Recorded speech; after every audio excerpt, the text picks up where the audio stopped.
주셔가지고요. 이럴 때 피하는 방법은 성경 구절을 읽는 것 같습니다. 야고보서 1장 12절 한번 제가 다시 읽겠습니다. 말씀을 듣는 중에 하나님께서 주시는 음성을 듣기를 바랍니다. 시험을 참는 자는 복이 있나니 이는 시련을 견디어낸 자가 주께서 자기를 사랑하는 자들에게 약속하신 생명의 멸류관을 얻을 것이기 때문이라. 아멘. 우리 이종국 신진경 원사님 혹시 와 계신지 모르겠어요.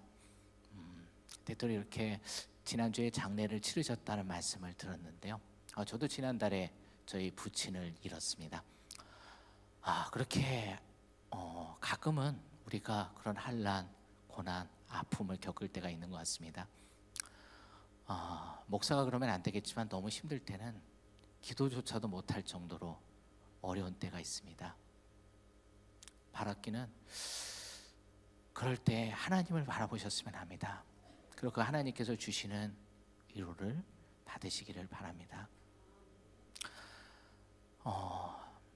03년에 결혼을 한 신혼부부가 있었습니다. 이 부부는 이 지역에 와서 선교를 했는데요.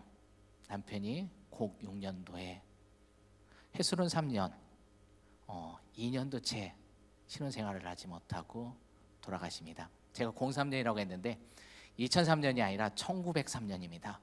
100여 년 전 이야기입니다. 샤프 선교사 부부 이야기입니다. 이 두 부부가 결혼해서 이 충남 지역을 선교하는 사역자로 임명을 받아서 왔는데요. 논산 쪽을 갔다 오다가 비를 맞이합니다. 바로 봄이었습니다. 지금처럼 비가 와서 피하는데, 우리 전설의 고향 보면 그럴 때는 구미호가 사는 집이라도 있는데 이분은 그런 집도 못 찾으셨나 봐요. 하필이면 찾아서 들어갔던 집이 상여였습니다. 상여집이요. 상여 보관하는 집. 선교사의 눈으로 보기에는 그 상여가 너무나 특이했을 것 같아요. 알록달록하고 예쁘고요. 도대체 이게 뭘까 하고 만졌는데 하필이면 그 전날 발진 티푸스 환자를 날랐던 상여입니다. 그래서 그 병에 감염돼서 젊은 나이로 세상을 떠났습니다. 그게 1906년 봄에 일어났던 사건입니다. 그 상처가 너무나 컸던 것 같아요. 샤프 여성교사는 지금 공주에 가면은 그분이 쳤던 오르간이 남아 있는데요. 아마 한국에서 가장 오래된 오르간일 것이라고들 추측하시더라고요. 이분이 할머니가 돼서 이제 한국을 떠나셨는데요. 그 오르간에는 항상 젊어서 죽었던 그 남편의 사진이 있었다고 합니다. 그래서 그 오르간을 치면서 남편을 기억하며 눈물을 흘렸던 적이 많았었다라고 그러시더라고요. 또 그 샤프 선교사 집 바로 옆에는 자기 남편의 묘가 있었습니다. 좀 안타까운 게 지금 그 부부가 떨어져 있어요. 언젠가 우리가 합쳐드려야 될 것 같은데 남편의 묘를 항상 들렸답니다. 여보, 오늘은 대전에 갔다 올게요. 여보, 오늘은 강경에 갔다 옵니다. 근데 대전에 갔다 옵니다라는 말씀을 하고 대전에 와서 복음을 전한 해가 1907년입니다. 바로 이곳에 교회가 세워진 해입니다. 그녀는 남편을 잃었지만 하나님께서 주시는 위로와 또 하나님께서 주시는 힘으로 이곳에 교회를 세웠습니다. 바로 우리들이 그 증거입니다. 그녀는 그 아픔 속에서 1906년 봄에 자신의 남편을 잃었는데 1907년에 바로 이 유성에 대전에 하나님의 교회를 세웠습니다. 그리고 바로 그 증거로 지금 우리가 예배를 드리고 있습니다. 혹시 어려움을 겪고 아픔을 겪을 때 그 샤프 선교사가 받았었던 그 하나님의 위로, 사랑을 받았으면 합니다. 토요일은 밤이 좋아라는 노래 혹시 아시나요? 아셔도 안다고 고개 끄덕이시면 안 됩니다. 일부 끄덕이시는데요. 나이가 인증이 되거든요. 김종찬 씨죠? 이 노래를 불렀던 분이. 이분이 지금은 목사님이 되셨는데, 이분이 목사님이 되신 계기가 샤프 선교사 집은 지금 남아있지 않고 그 옆에 아벤트 선교사 집이 있어요. 그 집에 묵으면서 매일 아침마다 그 샤프 선교사가 그랬던 것처럼 샤프 선교사와 그 선교사들이 묘요. 그 윌리엄 선교사라든가 그분들 묘지를 항상 갔대요. 그러면서 자신의 삶을 다시 되돌아보고 하나님과 만나는 그런 시간을 가졌다는 간증을 하시더라고요. 그 김종찬 씨가 그랬던 것처럼 여러분들도 그분들이 만났었던 하나님의 위로, 사랑을 가지셨으면 합니다. 우리 부목사님, 박목사님께서 이렇게 정리를 잘 해주셔가지고요, 이 주보에 저도 요것만 증거하면 될 것 같습니다. 여기 보면은 현대어 성경으로 번역이 되어 있는데요. 아마 여러분들은 다 실력이 좋아가지고 일단 우리 담임 목사님부터 이렇게 성경에 대해서 상당히 깊이 있는 연구를 하시는데요. 우리 담임 목사님이나 우리 부목사님 같은 경우는 이럴 때 되게 언어 성경들을 많이 보세요. 언어 성경을 보시고 영어 성경 이렇게 참고해서 여러분들한테, 저도 가끔 이렇게 김 목사님 이렇게 설교를 들으면은 상당히 여러분들을 위해서 정말 밤을 새시는 것 같더라고요. 근데 혹시 목사님 같지 않고 저처럼 실력이 없는 분은, 실력이 있으면 영어 성경이라든가 다른 번역본을 함께 보시면 좋은데, 저처럼 실력이 안 되시는 분은 다른 성경 번역본들을 많이 갖추고 있으면 좋습니다. 꼭 여유가 있을 때 같은 개역개정판 성경을 사도 좋지만 뭐 현대어 성경, 쉬운 성경, 우리말 성경 같은 걸 사셔서 같이 읽으면은 같은 구절이라도 더 깊게 이해를 할 수 있습니다. 주보에도 나와 있는데요. 현대어 성경으로 이 말씀을 읽으면은 유혹을 당할 때 거기에 빠지지 않고 이겨낸 사람은 행복합니다. 그는 하나님을 사랑하는 사람에게 약속하신 생명의 멸류관을 상으로 받을 것이기 때문입니다. 여기 보면은 이렇게 이야기하고 있습니다. 시험 대신 유혹이라는 단어를 쓰고 있습니다. 성경의 영어 성경으로 읽어보시면요, 우리가 시험이라고 번역된 것 중에 일부, 아니 상당히 많은 곳에서 이렇게 테스트라고 나오는 것도 있지만 템프테이션, 유혹이라고 번역된 것이 상당히 많습니다. 오늘 여기서도 얘기했던 것처럼 킹 제임스 버전에서도 템프테이션으로 쓰고 있습니다. 시험이라고 할 때하고 유혹이라고 할 때 이게 다가오는 느낌이 다릅니다. 예를 들면 마태복음 4장에 시험하는 자가 나옵니다. 마귀가 예수님에게 시험을 하시죠, 강야에서. 그때 그 영어 성경으로 보시면 유혹으로 되어 있습니다. 템프테이션으로, 유혹하는 자. 그래서 저는 그 성경을 읽으면서 감히 마귀가 예수님한테 반말을 하거든요. 시험하는 자로 보면 그 맞을 것 같아요. 시험이 갑이니까. 근데 유혹하는 자라고 하면 달라집니다. 나중엔 거짓말이었지만 우리 남편들이 우리 아내에게 유혹할 때, 요즘 나쁜 남자가 인기긴 하지만 막대하지 않잖아요. 그때는 정말 결혼하면 정말 물에 한 번도 안 묻힐 것처럼 그렇게 유혹하잖아요. 마귀도 유혹하는 자입니다. 거기 보면 마귀 보면 되게 무섭게 그렸어요. 근데 저는 그렇게 생각하지 않습니다. 유혹하는 자라 그러면은 말끔하게 입고 나타났을 겁니다. 유혹을 해야 되니까요. 유혹하는데 막 자기 체육복 입고 깨재재하게 슬리퍼 신고 와서 유혹하지 않잖아요. 마귀도 아마 예수님에게 가장 다정한 목소리로 얘기했을 겁니다. 예수님이 정말 배고프시죠? 얼마나 힘드세요? 예수님, 그러면서 이런 유혹을 하죠. 하나님의 아들이었던 도루를 떡으로 만들라고요.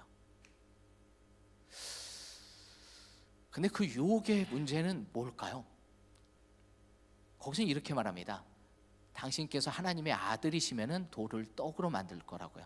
그걸 거꾸로 돌려서 보면은 하나님의 아들이 아니시면 돌을 떡으로 만들 수 없다는 이야기가 됩니다. 예수님이 십자가에 못 박히셨을 때도 똑같은 유혹을 합니다. 네가 하나님의 아들이었던 십자가에서 내려오라고요. 그 유혹은 우리에게도 주어집니다. 병원에 제가 사역하고 있으니까 입원하신 분들이 힘들어하는 게 그겁니다. 이분이 가끔은 병이 들어서 왔는데 어떤 사람은 그렇게 얘기하세요. 무슨 죄를 지어서 왔지. 은근히 기독교인 중에서도 불교 신자가 많으세요. 인과응보를 믿는. 물론 하나님께서 심판으로 벌을 주실 때도 있어요. 왜냐하면 돌이키기 위해서, 회개하기 위해서. 근데 예를 들면요, 예수님의 제자들이 갈릴리 호수에서 폭풍우를 만날 때 그 구절 읽으시면 예수님께서 가라고 해서 간 겁니다. 예수님 말씀을 따라서 갔는데 폭풍우가 닥칩니다. 때때로는 예수님을 잘 믿어도 예수님의 말씀대로 살아가도 고난이 주어질 때가 있습니다. 근데 그럴 때 어떤 사람들은 이것이 예수님을 못 믿어서 오는 죄라고 생각을 합니다. 벌이라고 생각하는 분들이 계십니다. 근데 성경에서는, 마태복음에서는 다르게 얘기하고 있습니다. 우리가 때때로 실수하고 지치고 쓰러지고 잘못할 때도 있지만, 마태복음 4장이 예수님이 시험받는 구절인데요, 마태복음 3장 끝절을 한번 찾아보시겠습니까? 성경 읽는 분들, 없는 분들은 주보 보시면은 마태복음 3장 17절이라 해서 그 본문의 말씀이 써 있습니다. 제가 들어 봉독하겠습니다. 하늘부터 소리가 있어 말씀하시되 이는 내 사랑하는 아들이요 내 기뻐하는 자라 하시니라. 이게 어디냐면요, 예수님이 세례를 받는 대목입니다. 예수님이 세례를 받고서 시험을 받으시거든요. 근데 여기도 하나 재밌는 게요, 마태복음 4장 첫 구절이 뭐라고 돼 있냐면 성령에 이끌려 강야를 갔다고 돼 있습니다. 그 시험 받으러 가시는 게 마귀에게 이끌려 가신 게 아니라 성령에게 이끌려서 그 고난의 자리를 가셨다고요. 그러니까 여러분, 때때로 여러분이 어렵다고 해서, 물론 내가 잘못해서 받는 벌도 있지만 하나님께서 더 좋은 것을 주시기 위해서 주시는 고난도 있습니다. 근데 이 성경을 읽을 때 우리가 조심해야 될 것은, 성경은 원래 쓴 사람은 장절 구분이 없습니다. 우리 장절은 우리가 오늘처럼 설교 말씀을 찾기 편하게 하기 위해서 주신 거거든요. 주제하고는 상관없지만 안요한 목사님이라고 있어요. 이 실명을 하신 목사님입니다.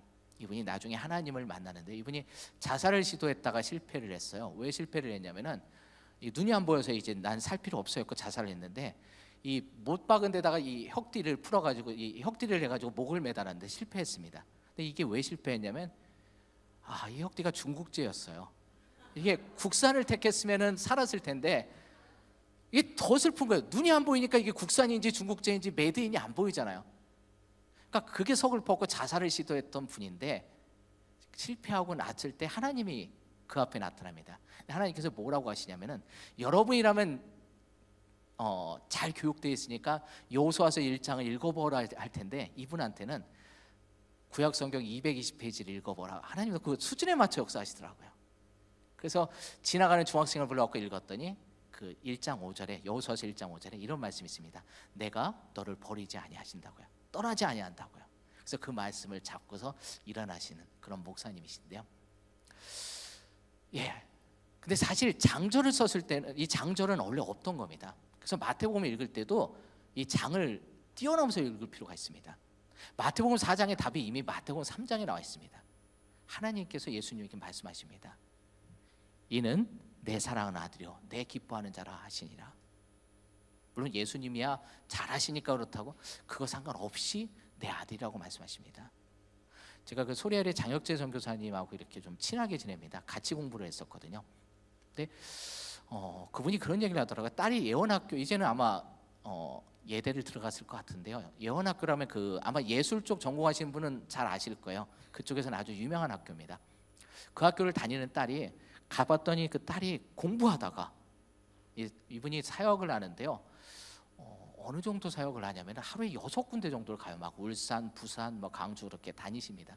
그래서 집에 왔는데 딸이 그 공부하다가 이 머리를 이 머리를 쳐박고 자고 있더랍니다. 공부하다 자고 있더래요. 책상에 그 엎드려서. 근데 옆방을 갔더니 아들도 역시 책상에 엎드려서 자고 있는데, 아들은 게임을 하다가 스타크래프트를 하다가 잠이 들었더랍니다. 그래서 저한테 한 질문이 이거예요. 홍 목사님, 누가 사랑스러울까요? 우린 딸일 거라고 생각을 하는데 정답은 아들도 아니고요, 둘 다였습니다. 물론 공부 잘하면 좋죠. 근데 그거 상관없이 나의 아들이기 때문에, 나의 딸이기 때문에 내가 기뻐하고 내가 사랑하는 존재입니다. 예수님도 그렇게 말씀하시는 거예요. 하나님께서 예수님한테도. 예수님이 아직은 공생애를 시작하시기 전입니다. 그거 상관없이 내 기뻐하는 자라고 말씀하고 계십니다. 이건 여러분에게도 동일합니다. 물론 여러분이 100점짜리 성적표를 가지고 하나님께 가져오면은 그거 좋죠. 하지만 빵점짜리 여러분들 시험지를 여러분이 갖고 오셔도 하나님은 여러분이 아들이라는 것 때문에, 여러분이 딸이라는 것 때문에 기뻐하십니다. 그러니까 그 하나님을 만나시는 여러분이 되셨으면 합니다. 오늘 그 말씀 여기 보면은요, 야고보서 1장 12절 굵은 글씨로 써주셨네요. 시험을 이기는 공식이 나와 있습니다. 우리가 정말 시험을 잘 봐야 될 텐데요, 공식을 알면은 좀 그래도 쉽게 푸는 것 같아요. 근데 우리가 역경, 고난을 아마 지금 이 중에도 아마 남한테는 못 말할 그러한 비밀스러운 아픔을 겪고 계신 분도 혹 있을 줄 압니다. 어떻게 이겨내야 될지, 어떻게 그것을 극복해야 될지 정말 해결책이 안 보이는 분들. 근데 오늘 이 본문의 말씀에서 그 해결 방법을 이야기하고 있습니다. 본문의 말씀을 다시 보면 시험을 참는 자는 복이 있다라고 말씀하고 계십니다. 근데 그 복이 뭐냐면 시험을 참는 자가 상을 받는데 그 상은 상의 타이틀이 중요합니다. 주님을 사랑하는 사람들에게 주는 상이라고 되어 있습니다. 면류관이. 그러니까 면류관을 제하면은 이런 공식이 도입이 됩니다. 시험을 이기는 사람이 누군가 왔더니 주님을 사랑하는 사람이라는 겁니다. 거꾸로 여러분들이 시험과 역경을 닥쳤을 때 그걸 이겨내는 방법은 주님을 사랑하면 된다는 겁니다. 야고보서 1장 12절 말씀은 그것을 증거하고 있습니다. 내가 고난과 역경과 어려움을 겪었을 때 그것을 해결하는 방법은 주님을 사랑하는 마음을 가지시면 됩니다. 그 마음을 가졌을 때 주님께서 여러분과 함께 하실 줄 믿습니다. 제가 왜 이 말씀을 지금 증거해야 되는지 모르는데 계속 전혀 준비하지 않은 이야기인데 감동함이 있어서 얘기합니다. 좀 아까 그 장혁재 선교사님이 얘기했잖아요. 그 소리엘 그 축복송 부르고 그 야곱의 축복 부르시는 분이요. 근데 이분이 6군데 7군데를 선교하시는 이유가 있어요. 이분한테 딸린 식구가 많아요. 아들 딸도 있지만 또 딸린 식구가 있는데 이분이 구세군 모자원에 가서 이 사역을 하는 날이 있었어요. 찬양을 증거하는데 기다려도 엄마들이 안 오더래요. 중학생 애들밖에 안 앉아 있더래요. 그래서 그 구세군 사관님한테, 그건 목사님이죠 우리 식으로 하면, 아니 엄마들은 언제 나오냐 그랬더니 사관님이 그러더래요. 여기 앞에 있는 이분들이 엄마라고요. 그 중학생 애들이, 고등학생들이. 너무나 놀랐죠. 이제 어린 나이에 어떤 일이 있었는지 알지는 못하겠지만 아기를 낳은 그런 엄마들입니다. 그래서 저기도 이제 충격받았지만 그들 앞에서 이렇게 찬양을 하는데 애들이라 죄송합니다. 애들이라는 단어 아직은 젊어서 감수성이 많아서 그럴까? 너무나 많이 울더래요. 눈물을 막 흘리고 나중엔 펑펑 울더랍니다. 오늘 영빨이 좋은가? 왜 이렇게 울지? 끝나고 나서 근데 그래도 너무 많이 울더랍니다. 자기가 생각하는 것보다. 그래서 사관님한테 다시 여쭤봤답니다. 아니 나한테가 아니라 하나님께서 은혜 받아서 우는 것 치고는 너무 많이 웁니다. 이유가 뭘까요? 했더니 사실은 오늘이 기간이 종료돼서 그 아이들의 아기죠. 중학생밖에 안 된 애들이니까 아기들을 입양 보내는 날이래요. 오늘 예배가 끝나면은 이제 이 아기들과 이 엄마는 어떻게 보면 영원한 이별을 하는 순간이에요. 여기 중학생에 계시면 죄송합니다. 중학생이 뭘 할까요? 근데 압니다. 내 아이하고 영원히 이별한다는 것 때문에 그 아이들이 못 참고 그렇게 엉엉 울더랍니다. 영원히 못 만난다는 것 때문에. 그래서 어떻게 하면 좋을까요? 이들이 같이 살면 안 되나요? 여쭤봤더니 그 사관님 말씀이 사실은 그게 좋답니다. 사실은 가장 이상적인 거는 아무리 부족하고 아무리 못났어도 그 엄마하고 같이 지내는 게 가장 좋다라고 얘기를 하더라고요. 그래서 이분이 실수를 합니다. 거기서 제가 6명을 책임지겠습니다. 근데 그게 엄청나더래요. 그 6명이. 왜냐면은 6명이 아니잖아요. 사실은 12명이잖아요. 그 아기들 그 분유값부터. 근데 그게 그 애들만이 아니라 엄마도 학교 다녀야 되잖아요. 학용품부터 해서 뭐 급식비, 그때는 아직 급식 지원이 안 될 때니까요. 그 돈 버느냐고 그렇게 6군데 7군데 간다고 그러시더라고요. 그래서 진짜 이분이 좀 하나님께서 귀하게 쓰시는 분이구나 하는 생각이 들었는데요. 그 사관님 말씀처럼 못난이 그 중학생 엄마라도 엄마하고 있는 게 그 아이한테는 최고의 행복입니다. 우리도 마찬가지예요. 하물며 하나님 아버지입니다. 그 하나님 아버지하고 함께 있는 것이 우리에게 있어서는 최고의 유익입니다. 그렇기 때문에 마가복음 3장 14절에 보면 예수님이 여러분을 부르신 목적이 나옵니다. 예수님이 제자들을 부르신 목적이 나옵니다. 두 번째는 전도도 하고 세 번째는 귀신을 내쫓는 권능, 귀신 내쫓는 권능이라고 그러니까 가서 귀신아 물러가라. 물론 그것도 있죠. 근데 여러분이 하나님의 말씀대로 사는 것이 귀신의 영을 내쫓는 삶입니다. 근데 제일 첫 번째 이유가 뭔지 아세요? 여러분을 부르신 첫 번째 이유 이렇게 되어 있습니다. 나와 함께 있게 하기 위함이라고요. 하나님이 여러분한테 바라시는 제일 첫 번째는 큰 게 아니에요. 여러분이 아까 100점 얘기했는데 어디 가서 상 받아오고 대통령상 받아오고 그 엄청난 여러분이 일을 하고 능력을 발휘하는 게 아니라 그냥 같이 있자는 거예요. 우리 사랑하면 일어나는 현상이 그거잖아요. 그냥 같이 있는 것만으로도 좋잖아요. 그 사람이 뭘 하는 것보다도 하나님도 마찬가지입니다. 여러분이 뭘 대단한 걸 하는 것도 좋지만 그냥 여러분하고 그냥 같이 있는 그 시간이 하나님은 너무나 좋으신 거예요. 너무나 기쁘신 거예요. 스바냐서에서는 뭐라고 말씀하시면 하나님께서 그게 너무 좋아서 하나님이 노래 부르신대요. 어떤 분은 저같이 음치인 남편을 두신 분은 사랑의 세레나데를 못 들어보셨을 거예요. 오히려 그게 더 결혼에 방해가 되거든요. 노래 불렀다간 안 부르는 게 낫지. 근데 걱정하지 마십시오. 하나님께서 여러분을 향해서 사랑의 세레나데를 부르신다고 스바냐 기자는 증거하고 있습니다. 여러분을 얼마나 좋아하시는데요. 그래서 하나님께서 여러분에게 원하시는 첫 번째 목적은 함께 있는 겁니다. 바로 함께 있을 때, 하나님과 함께 할 때 여러분의 문제도 자연스럽게 해결될 수 있습니다. 이 첫 번째 유혹은 주님의 사랑을 받는 사람이라고 했습니다. 바로 하나님과 함께하는 사람들이겠죠. 어제 제가 정말 쓸데없는 그런 생각을 했습니다. 해봐야 저의 삶에 그렇게 큰 유익이 안 되는. 도대체 유성의 두란노교회는 왜 두란노교회라고 했을까? 아마 여러분들은 이미 알고 계실 거예요. 목사님이 여러 번 말씀하셨을 거고 아마 새신자 교육 때도 아마 말씀하시지 않을까 하는 그런 추측을 해봅니다. 두란노가 어디 있나부터 생각을 했었어요. 우리 목사님이 이제 중세교회 그쪽을 탐방하고 계신데요. 터키에 가면 있습니다. 두란노 있던 곳이 에베소라는, 에페소라고 부르더라고요. 요즘은요. 에베소입니다. 그곳에 가면요, 제일 저는 인상 깊었던 게, 저는 목사님처럼 FML을 저는 좀 삐딱하게 많이 봐요. 그래서 제일 인상 깊었던 게 발자국이 그려져 있어요. 발바닥 그림이.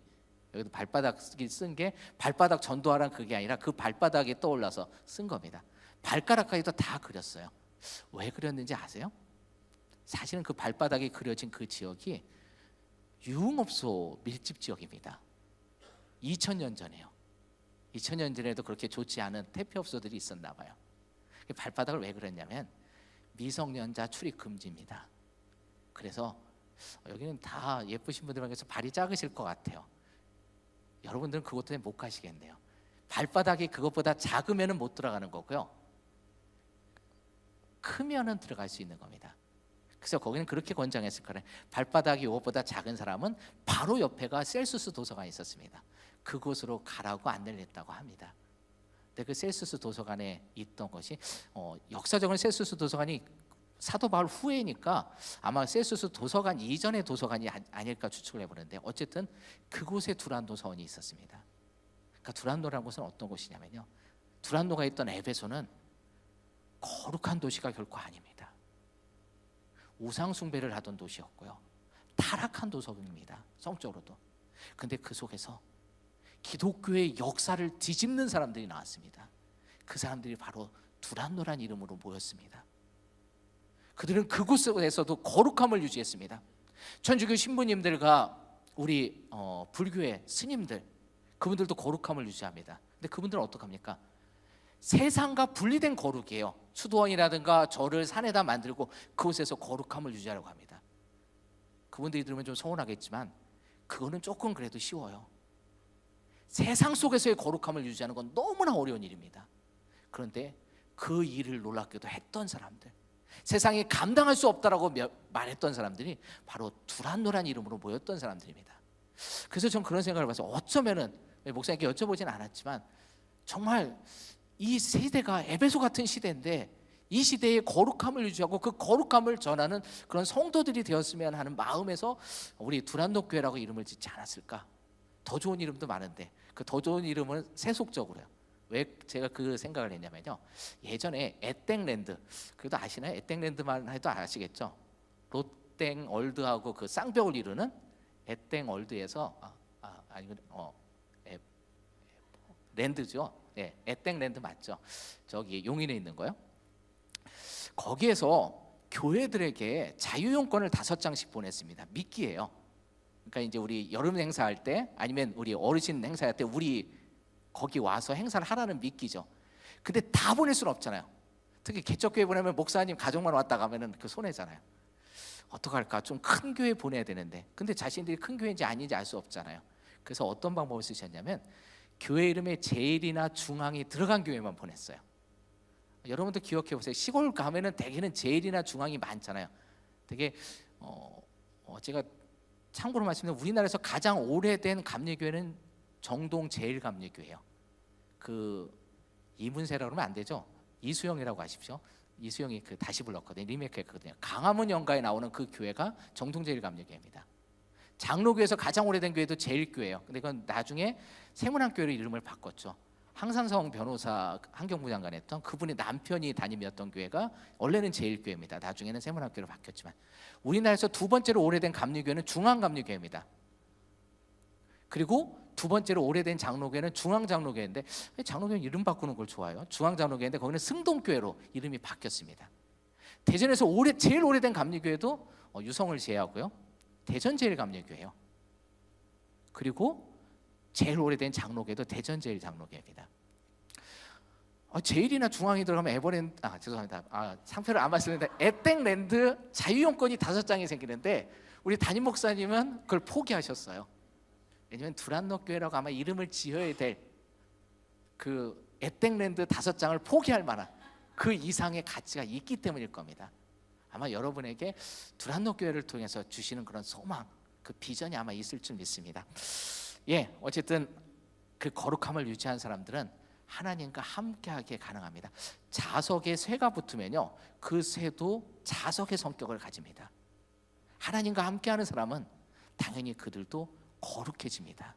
바로 여러분들이 그런 존재들이 되셨으면 합니다. 여기 보니까 첫 번째 유혹에 보면 주기철 목사님이 나오네요. 저한테 내주신 숙제가 있어요. 목사님께서 중세교회 이렇게 탐방하시는데 우리 교인들도 좀 비슷한 은혜를 좀 주셨으면 좋겠다고요. 그래서 저는 근세교회사 한국에 대해서 조금은 소개를 하려고 합니다. 우리가 주기철 목사님 하면은 아마 우리 교회 오래 다니신 분은 너무나 잘 아는 이름일 거예요. 주기철 손영원 목사님, 많은 기독교인들이 존경하는 분입니다. 지난 성탄절에도 주기철 목사님과 손영원 목사님 다큐멘터리를 하더라고요.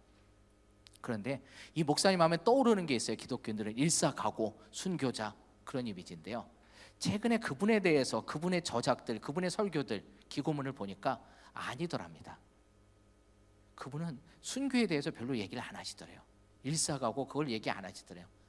한마디만 하시더랍니다. 사랑에 대해서, 하나님의 주시는 사랑에 대해서, 주님에 대한 사랑에 대해서만 증거하시더랍니다. 근데 맞아요. 그게 정답입니다. 지금 대통령께서는 사람이 먼저라고 말씀하시는데요. 저는 조금 응용해서 사랑이 먼저인 것 같아요. 사랑이 먼저입니다. 아마 대통령께서도 뭐 그 사람에 대한 사랑을 말씀하시는 것 같은데요. 어쨌든 성경은 사랑이 먼저라고 말씀하고 계십니다. 주기철 목사님이 그 고문에 두 번째 끌려갔을 때 주강조 장로님, 그분의 아들입니다. 나중에 실어증에 걸려요. 아버지 고문 받는 장면을 보니까 자기가 당하는 것도 아닌데 말을 못하게 됩니다. 너무나 충격이 커가지고요. 그 고문 정말 인간이 견딜 수 없죠. 저는 그런 기도해요. 어떤 분은 그 고문을 이길 수 있는 힘을 주세요라고 기도하시는데 저는 그 고문을 안 받게 해달라고 기도해요. 저는 신앙이 약해서. 근데 이분이 한 번 겪으니까 모르면 할 수 있는데 겪었잖아요. 알면은 그게 못하잖아요. 주기철 목사님이 자기 아드님의 증언이에요. 텐마루에 가서 기둥을 잡고서 울고 계시더래요. 우리가 알고 있던 주기철 목사님의 이미지는 그게 아니잖아요. 그냥 순교를 당당히 가시는 분이잖아요. 아니더랍니다. 그 목사님도 우리하고 똑같은 사람이더래요. 울고 계시더래요. 너무나 가면은 내가 당해야 될 고통을 그 목사님도 아시거든요. 그러니까 사모님도 와서, 오정무 사모님도 와서 같이 부둥켜 안고 웁니다. 한참 오시다가 겟세마네 동산에 예수님의 기도하고 비슷한 것 같아요. 이 잔을 옮길 수만 있으면 옮기고 싶은데 그러나 이것이 주님의 뜻이면 가겠습니다. 내가 사랑하는 주님의 명령이면 따르겠습니다. 그리고 그 고문의 길, 그 순교의 길을 갔습니다. 무슨 얘기냐면 그도 겁나고 그도 두렵습니다. 자신한테 당할 한란 자기가 이겨낼 수 없습니다. 하지만 중요한 건 주님의 사랑이 그것보다 더 크다는 겁니다. 내가 당한 한란보다. 오늘 말씀드리는 원리도 이겁니다. 내가 지금 겪어야 되는 그 한란들, 고난들, 역경들, 병마들, 그거는 나보다 큽니다. 가데스 바네아에서는 10명의 정탐꾼은 그렇게 얘기했죠. 그 한란들이, 그 안악자손이 비교했을 때 그들은 거인이고 나는 메뚜기 같은 존재라고요.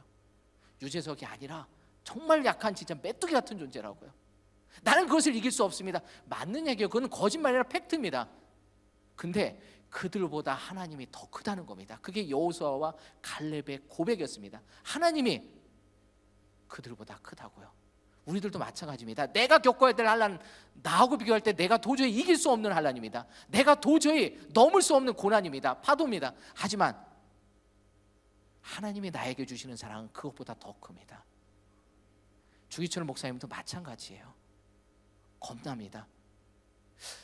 저는 가끔 보면 진짜 무식하게 용기 내는 분들 계시잖아요. 원래 이 설교단에서 이런 말씀이 안 되지만 저는 그건 겁대가리가 없다고 생각해요. 진짜 용기 있는 사람은요, 겁나는데도 그걸 하는 사람이에요. 무서운데도 하는 사람입니다. 그게 진짜 용기 있는 사람입니다. 물을 내가 무서워합니다.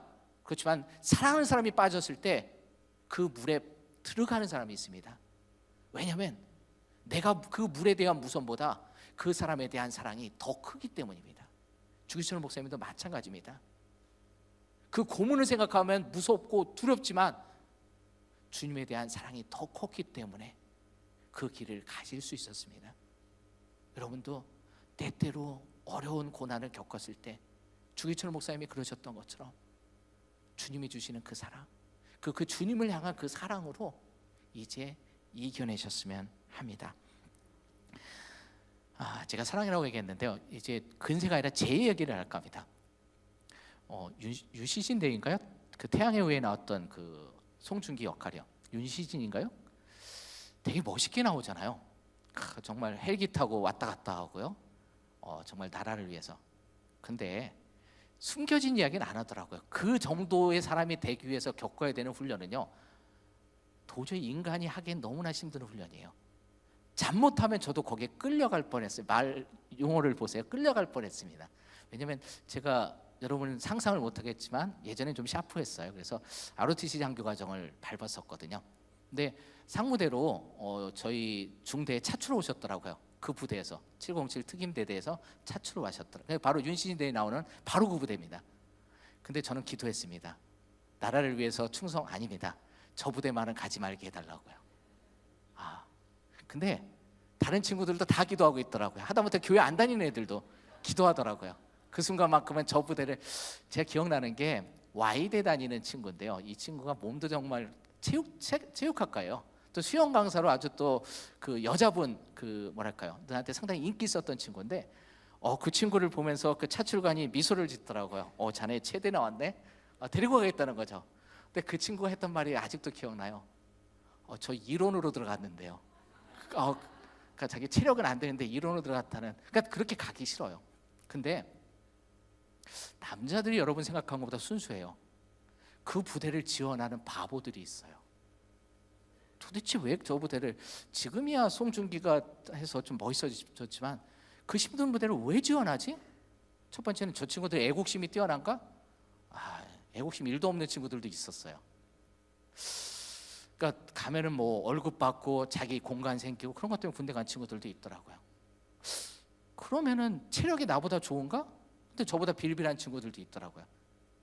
제가 좀 오지랖이 넓습니다. 그거를 그건 제가 생각할 게 아니라 국방부 장관이 고민해야 될 건데 제가 그 고민을 했어요. 쟤네들은 왜 도대체 저 힘든 부대를 간다고 그랬을까? 그리고 그 이유를 제가 찾았습니다. 국가 비밀이니까 나가서 딴 데는 얘기하지 마세요. 그 친구들이 공통점을 찾았는데 공통점은 뭐냐면요, 놀랍게도 모두 다 여자친구가 있어요. 애인이 있어요. 이게 무슨 이유인가, 아마 도대체 힘든 부대 지원하는 것과 애인이 있는 것과 무슨 상관이 있나 할 텐데 저도 그랬어요. 저게 무슨 상관이 있어야 했는데 이유가 있더라고요. 첫 번째는 힘든 부대는요, 훈련이 어렵고 힘든 만큼 휴식을 철저하게 보장해 줍니다. 다시 얘기하면 지금은 내가 이 힘든 훈련을 하지만 이번 주 토요일이면 내 애인을 만날 수 있습니다. 그것 때문에 그 부대를 가요, 그 바보들이. 또 두 번째는요, 공수부대라고 하잖아요. 특전사를 낙하산 타고 내려오는 그 부대라고 하잖아요. 공수부대가 그냥 산에서 뛰어내리는 게 아니라 비행기에서 뛰어내려야 되잖아요. 공항이 있어야 됩니다.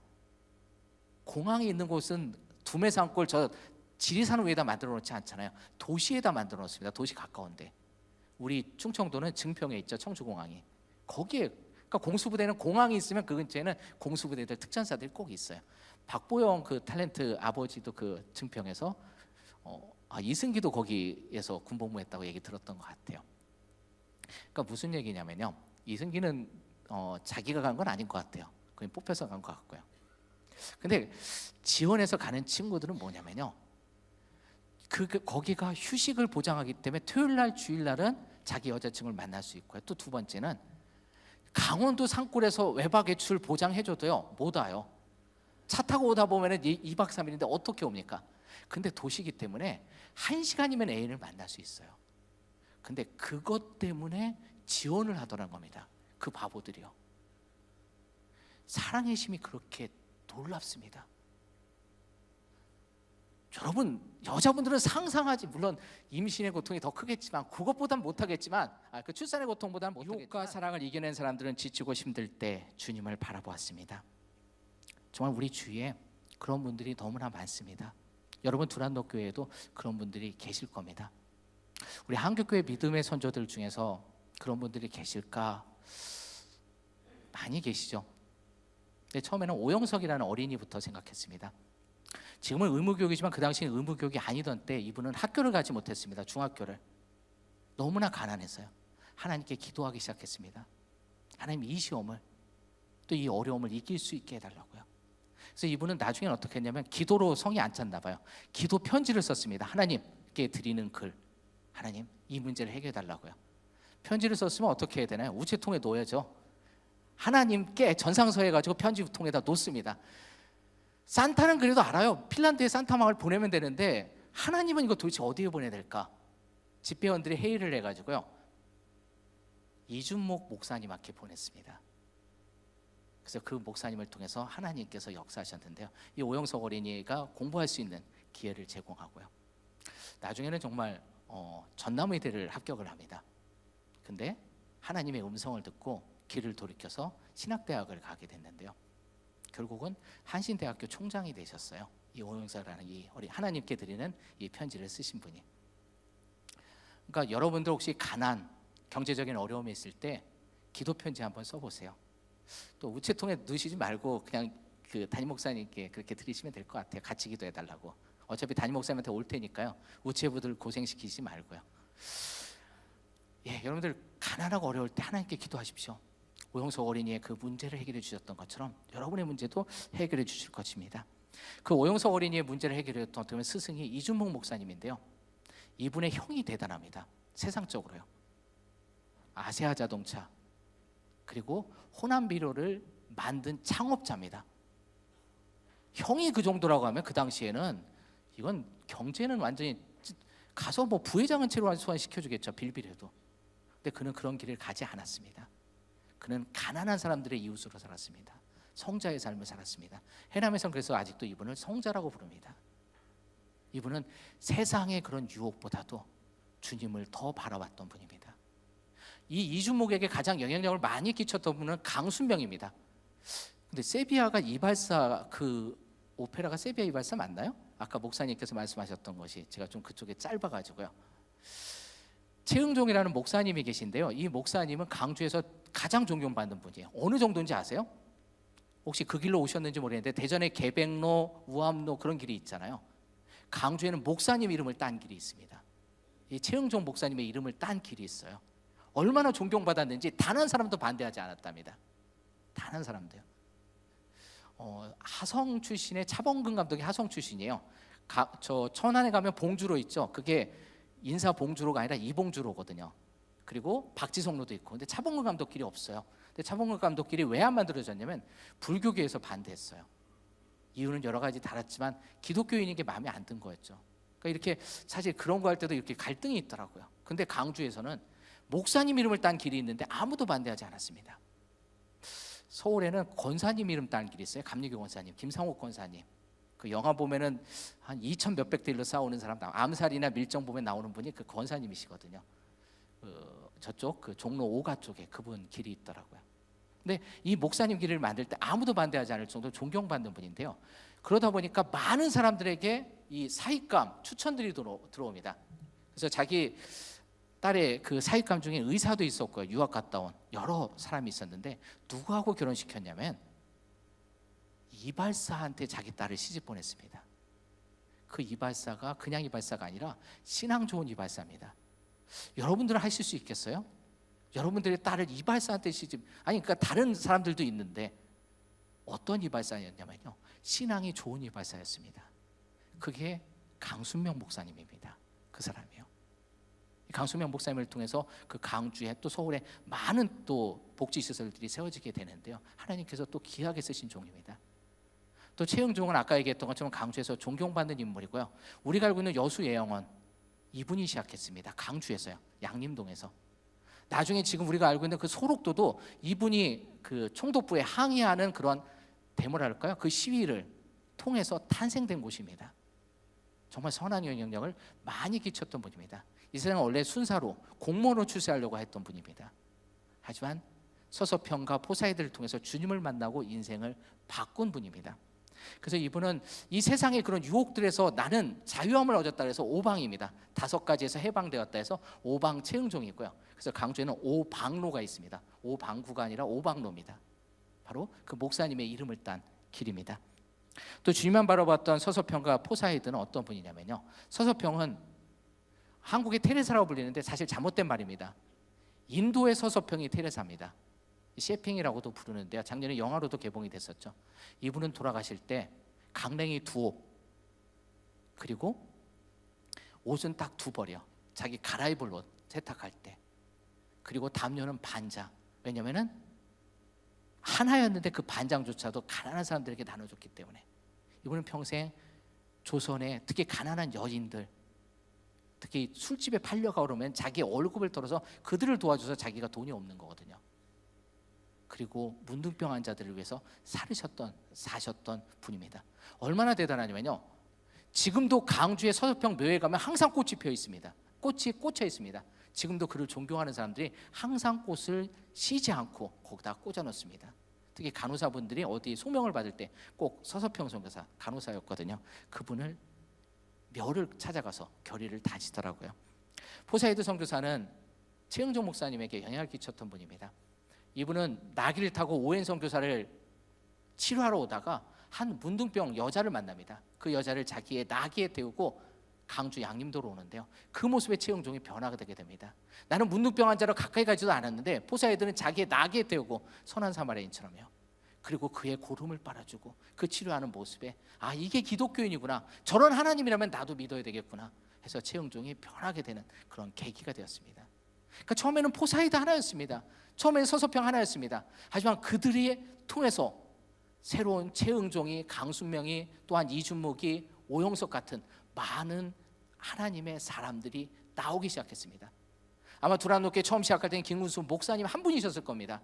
하지만 그 목사님을 통해 여러분이 이제는 믿음을 갖게 됐던 것처럼, 또한 여러분을 통하여 여러분이 주님의 사랑을 갖고 또 그 주님의 사랑을 가지고 나갈 때 여러분을 통하여 이분들에게 했던 것처럼 선한 영향력을 전할 수 있을 줄 믿습니다. 그러한 증거자들이 되셨으면 합니다. 또 세 번째, 유혹과 시험은 사랑으로 이겨낼 수 있다라고 했습니다. 아까 했던 이야기를 다시 강조합니다. 아까 제가 공수부대를 지원했던 그런 친구들을 말씀을 드렸는데요, 그런 친구가 성경에도 나옵니다. 바로 야곱입니다. 야곱은 7년 동안 노예 생활을 했습니다. 7년 동안 노예 생활을 했는데요, 근데 그는 성경에 보면은 그는 그것을 어떻게 표현하냐면, 여기 주보에도 나와 있습니다. 야곱이 라헬을 위하여 7년 동안 라반을 섬겼으나 그를 사랑하는 까닭에 7년을 며칠같이 여겼더라. 7년을 며칠처럼 여길 정도로 달콤했다는 겁니다. 그 이유는 간단합니다. 아까 그 공수부대 지원한 친구들과 똑같습니다. 라헬을 만나는 게 너무나 즐거워서, 라헬을 만나는 게 행복해서 그 고생이 고생 같지 않았다는 겁니다.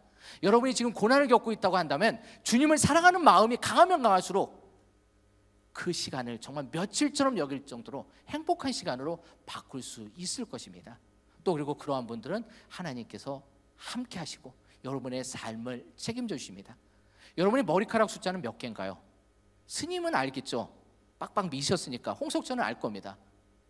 하지만 우리는 모르잖아요. 근데 하나님은 여러분의 머리카락 숫자까지 아신다라고 말씀하십니다. 여러분의 삶을 그분께서 책임져 주신다라고 말씀하십니다. 마지막에 여기 보니까 이숙이라고 나와 있는데요, 그 이야기하고 마칠까 합니다. 이건 제 이야기이기도 합니다.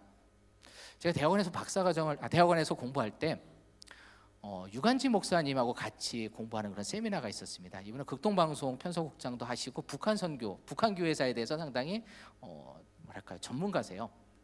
근데 이분하고 이제 공부를 할 때 신유주에 대해서 좀 나눌 기회가 있었습니다. 신유주는 한경진 목사님도 목회하셨던 곳입니다. 근데 거기에 이성복 목사님이라는 분도 계셨거든요. 근데 그 이성복 목사님이 거기서 상당히 힘들고 어려운 시간을 거쳤다는 그런 이야기를 들었습니다. 근데 그 이야기를 들으면서 제 마음에 드는 하나의 의문이 있었습니다. 하나님, 왜 이 사람이 그런 고난을 겪어야 됩니까? 그래도 목사님은 소명을 받았지만, 그런 소명을 받아서 그렇지만 그래도 그 가족들은 소명받은 것도 아닌데 왜 그런 고통을 겪어야 됩니까? 그런 마음의 울분? 그런 게 있더라고요. 하나님에 대한 원망? 근데 그때 저 문 바깥에 흰머리를 가진 어떠한 여자분이 어디를, 아마 원장실을 찾아왔었나 봐요. 길을 못 찾고 막 돌아다니다가 저하고 눈이 마주치니까 인사하고 가셨는데요. 그 다음 시간이 체풀 시간이었습니다. 예배 시간이었습니다. 그래서 체풀 시간에 갔더니 그분이 여기 앞에 단에 앉아 계시더라고요. 좀 아까 눈이 마주쳤던 분이. 놀랍게도 교수님이 소개하는데 이의숙이랍니다. 이성복 목사님의 따님인 거예요. 이 목사님은 버릇이 하나 있는데 자기가 목회하는 지역의 이름을 꼭 자기 자녀한테 이름을 넣습니다. 신유주에서 목회했다고 의숙이에요. 그때 대전에서 목회했으면 대숙이나 유숙이가 됐을 텐데 의숙이가 됐더라고요. 근데 그분이 왜 왔나 했더니 장학금을 주기 위해서 왔대요. 제가 다니는 학교는 좀 특이한 게 원하는 사람은 다 줍니다. 저도 필요하다고 써내서 저도 받았어요. 거금 30만 원을 받았습니다. 근데 제가 굶어 죽을까 걱정했던 그 사람에게 제가 장학금을 받았습니다. 하나님은 저한테 이야기하고 싶으셨던 것 같아요. 말씀해 주시고 싶었던 것 같아요. 내가 너의 삶을 책임져 주는데 왜 걱정하냐고요. 참고로 그 이희숙은요, 그냥 회사 이름은 얘기할게, 에땡랜드처럼 이렇게 둘러서 얘기 안 하고요, 한국도자기 회장 부인입니다. 그 하나님께서 그녀의 삶을 책임져 주셨더라고요. 그 가정을 책임져 주셨더라고요. 혹시 여러분 어려운 일이 있을 때 주님을 바라보십시오. 우리가 시편 127편 2절 말씀, 특히 오늘은 이렇게 여기 보니까 우리 두란노교회는 조시는 분이 한 분도 안 계시더라고요. 근데 우리 병원은 가끔 이 수면제 약을 주사를 맞고 들어오신 분들이 있기 때문에 가끔 조시는 분이 계시거든요. 근데 그런 분들은 가끔 그런 변명을 하시죠. 시편 127편 2절에 주님은 사랑하시는 자에게 잠을 주신다고요. 절 너무 하나님께서 사랑하시나 봐요. 근데 그 말씀을 다른 번역본으로 보면 이렇게 돼 있습니다. 사랑하는 자에게 필요한 것을 채워주신다고요. 공급해 주신다고요. 나의 모든 것을 아시는 그 하나님께서 나의 삶을 책임져 주신다는 말씀입니다. 그 하나님께서 여러분의 지금 환난과 역경을 겪고 있는 여러분들의 삶도 책임져 주실 줄 믿습니다. 그 하나님을 의지하고 나가시는 여러분이 되셨으면 합니다. 예, 기도하시겠습니다. 사랑의 하나님, 감사합니다. 오늘 우리가 주님을 사랑하는 자에게 시험을 이길 수 있는 힘을 주신다는 것을 야고보서 1장 12절 말씀을 통해서 알게 되었습니다. 이제 역경과 고난을 겪을 때, 때때로는 지치고 쓰러질 때 이제는 주님을 바라보게 하여 주시옵소서.